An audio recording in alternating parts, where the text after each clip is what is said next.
I love to hear the jurors' questions. It's one of my favorite parts. You can almost get a sense of where they're standing. And in this case, the jury had some questions for Wendi. One question they had for Wendi: why are Dan Markel's parents not allowed to see their grandchildren? Here's her response.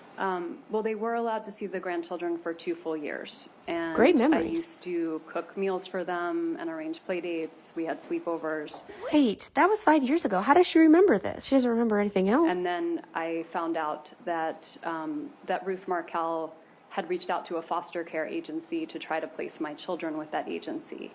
Okay, that's just as false as those contact blues you have I in. became very worried that they were trying to take my children away from me. And so after that time, I didn't feel a level of trust that they could spend time with the kids. I was afraid they were trying to take them from me. Okay, so if it did happen like that, I would totally agree. Valid. But you're leaving a key piece out there, Wendi. Georgia will explain. Think of her, Georgia. Your reference to the foster care agency, does that have to do with an email that was sent to me from your mother-in-law?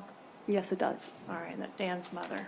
Yes. And that email was in reference to, in the event that you and your parents were arrested in association with this crime, could I please contact that particular agency to assist with the children in the event they have no guardian temporarily until they could get down here from where they reside in Canada. Is that correct? That's correct. Okay, so then Oh! we're not trying to take your children unless there was an event where you were unable to care for Well, them. that makes sense. But because there's no event in which I would be unable to care for them, that feels like trying to take away my children. Okay, but that wasn't the situation. And the way she stares at Georgia, in the firm head shake, drives me crazy. That long stare. Whew, that'll give you chills. You're not done yet. Another question the jury had for Wendi? What was the damage done to the television that had to be repaired? Interesting question. And Wendy's response?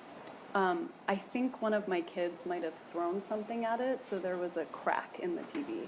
Okay, but here's my question. If there is a crack in your TV, why would you have to have the Geek Squad over to look at it? I don't think they can fix cracked screens. Don't you just get a new one? Why would your mommy have to schedule the Geek Squad for you? I don't remember. Oh, well, I should have seen that one coming. Justice for Dan Markel.